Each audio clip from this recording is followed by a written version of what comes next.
equalizer. And it comes back to the beginning where I cut you off on the topics, asking you about DiVincenzo still coming off the sixth man. Do you still believe that? Is that still something that you still think the role he should play now that the Villanova four are complete? Yeah. I hell yeah. Because you know what we were always lacking last year?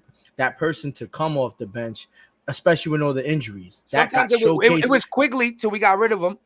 Yeah, but I'm saying, but after quickly left, we had Bogdan who was Alex Burks was struggling like a motherfucker. You know what I mean? Like, and then Randall goes down. So now like, You got okay, now we got Stanley, yo. Now we have to random start playing players. Precious, and now we're bringing up people. We really didn't have a major scoring threat. Like Miles McBride was a little bit dicey. Like he went into his zone, but sometimes when you ask for those players when they're coming off the bench and you need them to score that 15, 18 points consistently, that's a lot for them to ask. DiVincenzo, he's probably going to win Sixth Man of the Year without a doubt, bro, because he does have that ability to be a starter, but on a team where he fits better in that system that where he's needed to be a starter, where like when we needed him to start last year, he did start a bunch of games. Josh Hart started a bunch of games. We don't need Josh Hart starting when we got Mikal Bridges and OG back and Randall. We don't need Dante DiVincenzo when we got Mikal Bridges and Jalen Brunson. And these guys all played together and won championship together in college. So not only do they have chemistry, they're just like, yo, I'm willing to take a step back This is just their so that we dream. could be great. This is their dream. This is what they when they played that college ball together and they became that Villanova four and they felt what it was to win that championship. I know those conversations. This is an athlete's dream, and you double down on your dream when you do it with the people that you've been doing it with. This is an athlete's dream, and I don't doubt, because I was gonna raise that question to you next. You said it though. Does he become disgruntled if he is the sixth man?